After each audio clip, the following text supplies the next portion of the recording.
د خوبونو جزیرې. لیکوال جبران خلیل جبران. ژباړه زینب صالح. لوستونکي مرسل احمدزی.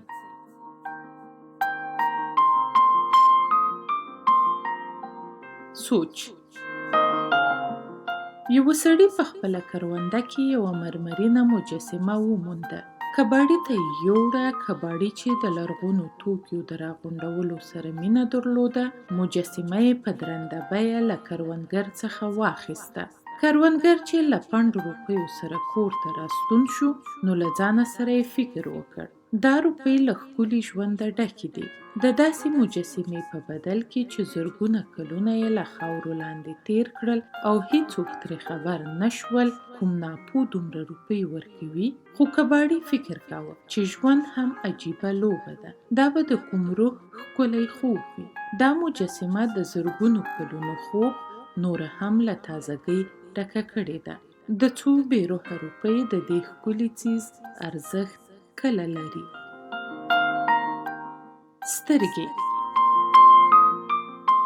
یوه ورځ سترګو وویل، زه له دې درو پورې غاړه یو ښکلی غر وینم چې د نیلي لړو په څادر کې نغښتی دی. آیا ښکلی نه دی؟ غوږ واورېدل او له لږ ځنډ وروسته یې وویل، دا خو غر دی، خو دا غر دی چیرته؟ زه خو یې غږ نه اورم. بیا لاس وویل، زه یې د لمس کولو هڅې کوم، خو هڅې مې بې ځایه دي، په لاس نه راځي. پوزې وویل، دلته کوم غر نشته، ځکه زه یې بوی نه احساسوم. سترګو خپل پام بل خوا واړاوه. دې درېواړو د سترګو په اریانوونکي تصویر بحث کولو او ویلې چې پر سترګو د لیونتوب دوره راغلې ده. کله چې زما غم وزېږېده. نو په ډېره مینه مې وپاله. په ډېر پام سره مې یې ساتنه وکړه. هغه لکه د نورو ژوندیو په څېر لوی شو، ځواکمن شو او لا ښکلی شو. له غټو غټو اشرتونو ډک شو. موږ له یو بل سره مینه کوله او دواړه پر خپلې نړۍ مین وو. ځکه چې زما غم ډېر زړه سوان دی او زما زړه خورا نازک. کله به چې موږ دواړو خبرې کولې، نو ورځې به مو د هوا په نازکو وزرو الوتې او شپې به مو د خواږه خوب په جزیرو کې لوبېدې. ځکه چې د هغه ژبه ډېره روانه او خوږه وه او زما ژبه د هغه د ژباړې لپاره پسته او روانه وه. کله به چې موږ سندره ویله، نو ګاونډیانو به مو په خپلو کړکیو کې له هغې خوند اخیسته، له دې کبله چې زموږ سندره لکه د سیند روانه او له عجیبو یادونو څخه ډکه وه. کله چې به یو ځای روان وو، نو خلکو به په مهربانۍ سره راکتل، پر موږ به یې مینه راتله او خوږې خوږې خبرې به یې ورو ورو کولې. ځینو به پر موږ رخه کوله، ځکه هغه یو ارزښتمن څیز و او زه پرې ویاړېدم. خو په پای کې زما غم مړ شو، فنا شو او زه یې ویر کولو ته یوازې شوم.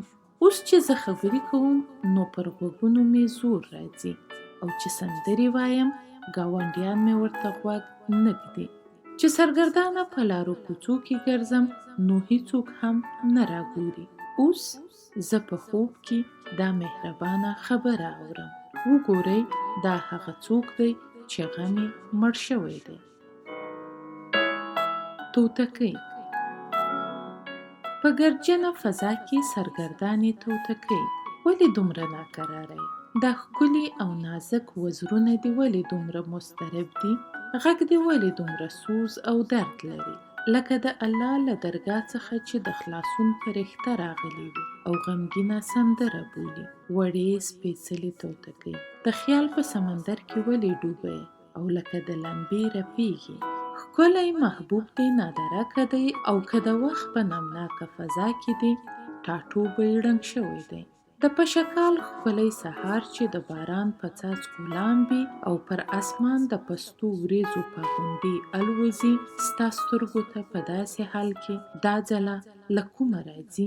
دا زړه راښکونکې ځله چې د لمر تر ړومبۍ وړانګې هم ډېره ځلبلانده ده. ستا اداګانې معصومې دي، ښکلا دې لطیفه ده او له نازک انداز څخه دې داسې ښکاري لکه د اسمان له غیږې چې پرتمینه ښاپېرۍ راښکته شوي وي. په خوره وره فضا کې ته د چا په لټه یې چې د موندلو په هیله کې پرله پسې الوت کوي؟ ښکلې مرغۍ، ته ولې دومره مضطربه یې او لا پسې ناکرارېږي؟ ای کاشکې چې ستا د دې اضطراب بدل له چا سره وای. کله چې ته په پشکال کې ابدي کیف لرونکې سندره وایې، نو لکه د ګلاب پر پاڼو چې پاسته پاسته څاڅکي څاڅي، نو د کائناتو نبض تیز شي او هر څیز د ژوند له احساسه په خوځښت راشي. زما پر زړه هم یو ناڅرګند درد او بې بریده غم خپور شي. سندرغاړې، داسې سندره پیل کړه چې روح پرې لبریزه شي. دا د غم غوړېدونکې ورځې وچې شي او ستا ډېرېدونکې ناکراري هم بیرته کراره شي. ای زما ښکلې توتکۍ، ما ته یوه په زړه پورې سندره ووایه. د ځمکې او لمر ترمنځ. د اوړي په یو ګرم سهار کې د وښو یو تنکي ډنډر د نښتر ګور او یخ سیوري ته وویل: دا ولې دومره خوځېږي؟ ښي او کیڼ لور ته تاویږي او زموږ قرار خرابوي. سیوري وویل: نه ګرانه، دا زما کار نه دی. ته خو لږ بره وګوره، یوه لویه ونه ده چې د هوا څپې یوه خوا بل خوا زنګوي. د لمر او ځمکې ترمنځ ټالۍ وهي. وښو چې بره وکتل، نو په لومړي ځل یې دا لویه آشه ولیده. نو په زړه کې یې وویل: اوهو، دومره لوی واښه؟ او نور غلي شول. 80 کلنه محبوبه. ځوان شاعر په مینه ملکې ته وویل: زه له تا سره مینه لرم. ملکې په مهربانۍ ځواب ورکړ: زما بچی، زه هم له تا سره مینه لرم.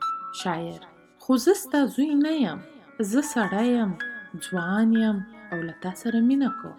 ملکې وویل: زه د هلکانو او نجونو مور یم او هغوی ټول میندې او پلران دي او زما یو لمسی خو تر تا هم مشر دی. زلمی شاعر بیا ورته وویل: خو زه پر تا مین یم.